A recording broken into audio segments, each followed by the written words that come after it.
تصور کریں کہ آپ کا کوئی دوست آپ کو ایک ضیافت پر مدعو کرتا ہے. آپ پہنچتے ہیں اور وہاں بہت سارے لوگ، سجاوٹ، کھانا اور مشروب ہیں اور ہر کسی کے لیے سب کچھ وافر مقدار میں ہے. جب آپ کا میزبان فیاض دل ہے تو آپ کو اپنی ضرورتوں کی فکر نہیں کرنی پڑتی. آپ اپنے آس پاس کے لوگوں سے مل سکتے اور لطف اندوز ہو سکتے ہیں. جی ہاں، ایک اچھا میزبان اپنے مہمانوں کے لیے یہی کرنا چاہتا ہے. اور یہ دنیا کی ایک تصویر ہے جو ہمیں بائبل میں نظر آتی ہے. تخلیق خدا کی فراخ دلانہ محبت کا اظہار ہے.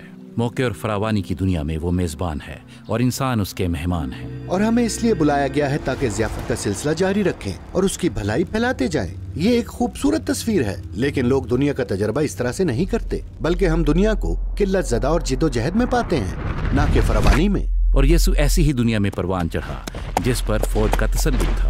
لوگ اپنی زمین جائیداد یا گھرانوں کو قرض اور غربت کے باعث کھو رہے تھے، لیکن اس کے باوجود اس نے کچھ اس طرح سے کہا کہ ہوا کے پرندوں کو دیکھو، وہ اپنے واسطے جمع نہیں کرتے تو بھی انہیں کثرت سے ملتا ہے. یا ان جنگلی پھولوں کو دیکھو، وہ خوبصورت اور کثیر التعداد ہیں اور وہ اپنے وجود کے لیے فکر مند نہیں ہوتے. اور تم سب کو بھی اسی طرح جینا چاہیے. لیکن یسوع یقیناً جانتا تھا کہ سب چیزیں ہمیشہ کام نہیں آتی. میرا مطلب بعض اوقات وہ واقعی کافی نہیں ہوتی. اور یسوع نے شروع سے ہی غربت کا تجربہ کیا، لیکن اس نے عبرانی صحائف کی نظر سے دنیا کو دیکھا جو یہ دعویٰ کرتے ہیں کہ ہماری قلت کا مسئلہ ہمارے وسائل کی کمی سے جڑا ہوا نہیں ہے، بلکہ مسئلہ ہماری یہ سوچ ہے جو کہتی ہے کہ خدا پر بھروسہ نہیں کیا جا سکتا. شاید خدا مجھے اپنی نعمتوں سے دور رکھ رہا ہے، شاید کافی نہیں ہے اور مجھے معاملات کو اپنے ہاتھ میں لینے کی ضرورت ہے. اور ایک بار جب ہم کمی گھاٹے کی سوچ سے دھوکہ کھا جائیں تو ہم کسی اور سے بڑھ کر خود کی اور فقط خود کی پرواہ کرنا مناسب جانیں گے.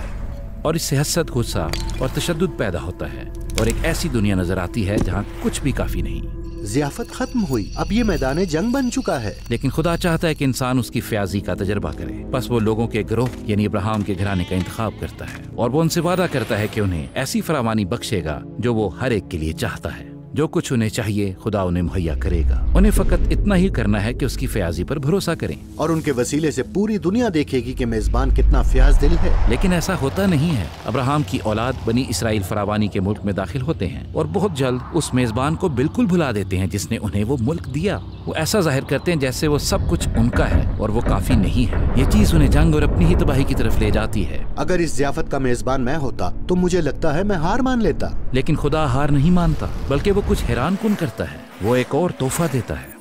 ایک اور تحفہ؟ جی ہاں، لیکن یہ تحفہ مختلف ہے. خدا اپنا آپ ہی دے دیتا ہے. ہاں بالکل.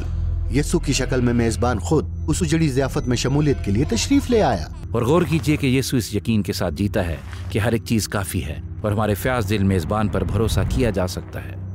فراوانی کی سوچ نے اس کے لیے ممکن کیا کہ وہ قربانی والی زندگی گزارے اور حتیٰ کہ اپنے دشمنوں کو بھی فیاضی سے دے. اور یسوع نے اپنے پیروکاروں کو خدا کی فراوانی پر اسی طرح بھروسہ کرنے کو بلایا جیسے اس نے کیا. اور اسی لیے اس نے کہا کہ اپنا مال و اسباب بیچ کر غریبوں کو دے دو یا اپنی جان کی فکر نہ کرو. وہ ہمیں ایک مختلف کہانی کے مطابق زندگی گزارنے کی دعوت دے رہا ہے جس کی بنیاد خدا کی بھلائی، محبت اور بھروسہ ہے. لیکن فیاضی سے جینے کا مطلب یہ نہیں کہ زندگی اچھی گزرنے والی ہے. میرا مطلب ہے یسوع کو دیکھیں. اسے اس کے دوستوں نے دھوکہ دیا اور اس نے دکھ اٹھایا. اور یسوع کے لیے یہ حیرت انگیز نہیں تھا. وہ جانتا تھا کہ لوگ اس کی فیاضی کا فائدہ اٹھائیں گے. در حقیقت یہ اس کا منصوبہ تھا. واقعی؟ جی، اس بارے میں سوچیں. یسوع جانتا ہے کہ ہم سب اس جھوٹ کے باعث نا امیدی اور دھوکے کا شکار ہیں کہ ہمارے پاس فراوانی نہیں ہے. جی، اس جھوٹ کو شکست دینے کی ضرورت ہے. اور یسوع یہی کر رہا تھا جب اس نے ہمیں اپنی زندگی تحفے میں دے دی. یسوع کی موت خدا کی بے لوث محبت کا حتمی اظہار ہے.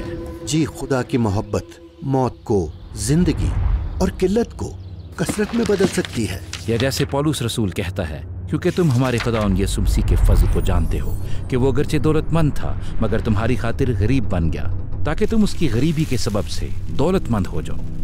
اور یسوع نے اپنے پیروکاروں کو اسی طرح جینے کے واسطے بلایا گویا ضیافت شروع ہو چکی ہے. جی، وہ اسے خدا کی بادشاہی کہتا ہے. اور ہمارا ضیافت میں بلاوا ایک اور تحفہ ہے، یعنی خدا کے روح کی خاص حضوری جو ہمیں سکھاتی ہے کہ میزبان کی فیاض دلی پر اسی طرح بھروسہ کریں جیسے یسوع نے کیا ہے. جی، اور جب آپ بھروسہ کرتے ہیں کہ آپ کے پاس کثرت سے ہے تو آپ ہر جگہ فیاضی کے مواقع ڈھونڈنے لگتے ہیں، اپنے وقت، اپنے پیسے اور اپنی توجہ کے ساتھ. جی ہاں، خدا کی نئی تخلیق کی کثرت کا تجربہ کرنے کا ایک اہم طریقہ یہ بھی ہے کہ اسے اوروں کے ساتھ بانٹیں، کیونکہ ہم بھروسہ رکھتے ہیں کہ خدا ایک فیاض میزبان ہے.